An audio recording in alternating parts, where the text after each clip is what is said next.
Okay, in this video I'm going to solve a completely elastic collision. So this is one where there's no deformation of the materials and the kinetic energy before the collision will be equal to the kinetic energy after the collision. A neutron will undergo a completely elastic collision with a heavy water D2O in a nuclear reactor. If the speed of the neutron coming into the collision is 1.4 times 10 to the 7 meters per second. Oh, got an eraser, hold on. 1.4 times 10 to the 7 meters per second. That's the initial speed of the neutron. And the heavy water molecule is stationary. V1W for water is going to be 0. Determine the final speed of both particles. So first of all, I need the mass of both particles. The mass of the neutron I'm going to treat as one relative atomic mass unit. It's not important to get the exact mass of a neutron. What I need to know is how big it is in comparison to the water molecule. So 1U is going to work very well for this question. I don't need to go to the absolute value in kilograms. The mass of the water particle?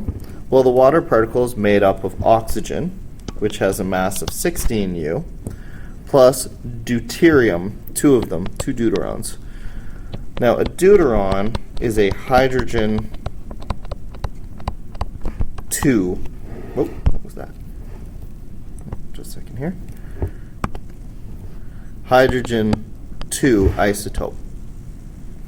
So what that means then is that if I have 2 of them, that means I have 2 times 2U mass each. They both contribute 2 relative atomic mass units, giving me a total mass for my water, 20U. 16 plus 2 times 2 is 4.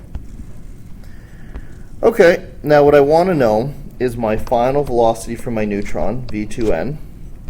I'm going to call that x. I'm going to end up doing a fair amount of algebra in this question, so I'd like to make my variables as simple as possible. And the final velocity of my water, and I'll call that y.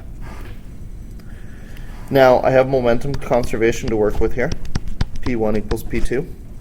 So the mass of the neutron plus the initial velocity of the neutron, and the mass of the water times the initial velocity of the water is going to be equal to the mass of the neutron. That's a mass times a neutron. And I said that my final velocity for my neutron is going to be x. And my mass of my water times my final velocity of my water, which I'll be considering y. Now, 1U, then 1.4 times 10 to the 7 meters per second is going to be equal to 1U times x plus 20U times y. See, now we can see why leaving it in relative atomic mass units was fairly easy to work with, because there's a U in every term, so I can divide them out and I can forget about them. Again, because I'm going to be doing a fair amount of algebra with this, I'm going to neglect my unit, so I'm just going to call this 1.4 times 10 to the 7, and then that's going to be equal to x plus 20y. That gets me one equation based on momentum conservation. Now I'm going to come up with a secondary equation, since this is an elastic collision, where my kinetic energy before and my kinetic energy afterwards are the same. So that means 1/2 times the mass of my neutron times the initial velocity of my neutron squared, plus 1/2 times the mass of my water times the initial velocity of my water squared is going to be equal to 1/2 times the mass of my neutron times the final velocity of the neutron squared, which I'm calling x, and 1/2 times the mass of my water times the initial or final velocity of my water, which I'm calling y. 1/2 in every term, so get rid of them. 1U v let's put this in 1.4 times 10 to the 7. Is that right? Yeah, 1.4 times 10 to the 7 squared plus 0, because the water's initially at rest, is equal to 1U times x squared plus 20U times y squared. U's all go away because they're in every term, and I got 1.4 times 10 to the 7 squared is equal to x squared plus 20y squared. So here's my secondary equation, and now I can use substitution to solve. I'm going to take this equation here, I'll call them equation 1. I'll solve for x.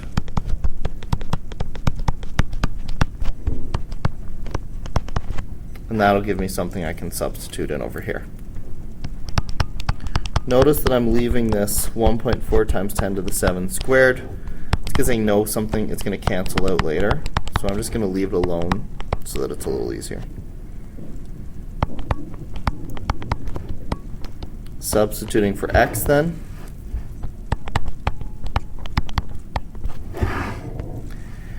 Squaring this binomial. I get my first term squared. Then my cross terms, there are 2 of them.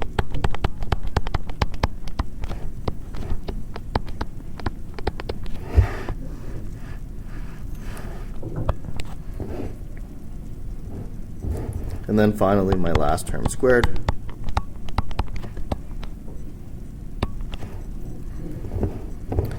And then I still have that 20y squared from here. So this is my binomial right here. Okay, 1.4 times 10 to the 7 squared is on both sides, so I can get rid of them. 2 times 1.4 times 20 will work out to 5.8. Is that right?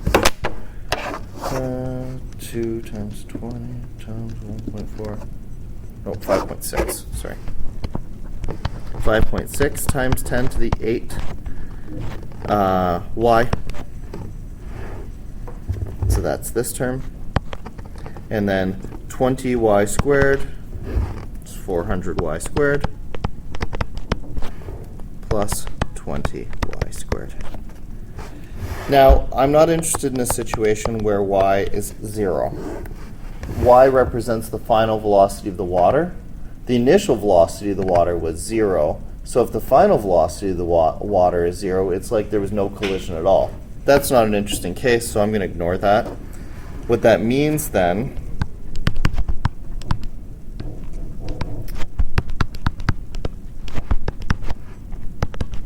is that when I have this equation, by adding my like terms, I can divide 1y out of it. This one was negative. There's a negative on that 20. So I get 5.6 times 10 to the 8 is equal to 420y. So dividing both sides by 420,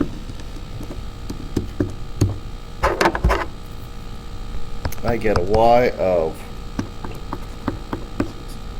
1.3 times 10 to the 6 meters per second.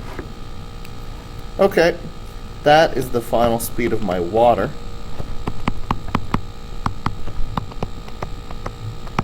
So now I just need to go back and find the final speed of my neutron, which was x. So, final speed of my neutron, did I say final or initial there? Yeah, good, okay. Final speed of my neutron is going to be equal to 1.4 times 10 to the 7 minus 20 times my final speed for the water.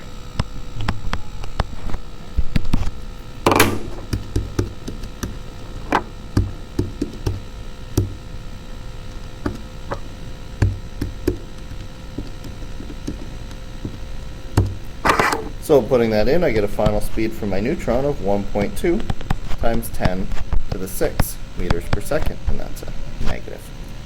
So in the backwards direction. So,